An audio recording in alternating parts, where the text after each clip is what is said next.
Boa tarde. Semana passada a gente falou da relação da fibromialgia às mitocondriopatias.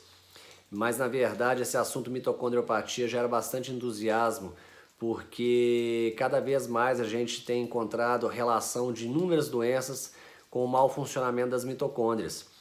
Então as mitocôndrias é uma matéria, a bioquímica que a gente aprende lá no primeiro ano da faculdade, a gente meio que abandona porque a gente para de estudar sobre o funcionamento da célula e passa a estudar muito sobre medicamentos que agem nas doenças, enfim, né, os sintomas das doenças, mas a gente esquece um pouco da fisiopatologia original de cada doença e de vários sintomas que muitas vezes não são enquadradas como doenças. Então a fibromialgia como uma mitocondriopatia é apenas um dessas doenças que podem ter relação com a deficiência de produção de ATP. A gente sabe hoje que o Alzheimer, por exemplo, né, uma doença neurológica muito incapacitante, ela existe um viés que é a deficiência mitocondrial por depósito de metais pesados, principalmente alumínio, e algumas proteínas que se ligam ao sistema nervoso, danificando o funcionamento das mitocôndrias.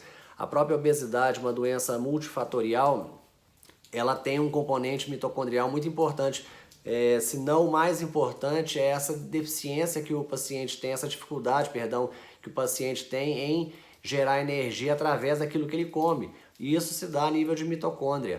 Depressão não deveria ser só tratado com neurotransmissores, ou enfim, remédios que estimulam neurotransmissores.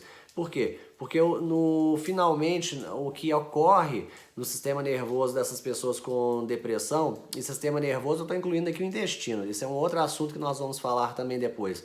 Mas enfim, o que acontece muito no sistema nervoso desses pacientes é uma incapacidade de gerar ATP naturalmente. E o neurotransmissor então é uma consequência disso.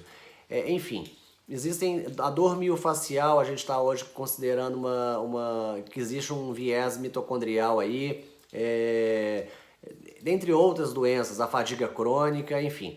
Então acho que o mais importante é a gente entender como funciona uma mitocôndria, quais são os fatores que influenciam positivamente e negativamente essa mitocôndria, porque aí a gente começa a pensar muito mais na origem das doenças lá atrás, ao invés de tentar tratar apenas os sintomas. Então nós vamos falar nos próximos posts ainda mais um pouco sobre essas mitocôndrias e o que a gente pode fazer para ajudar no funcionamento das mesmas, tá bom? Bom final de semana para todos, até a próxima!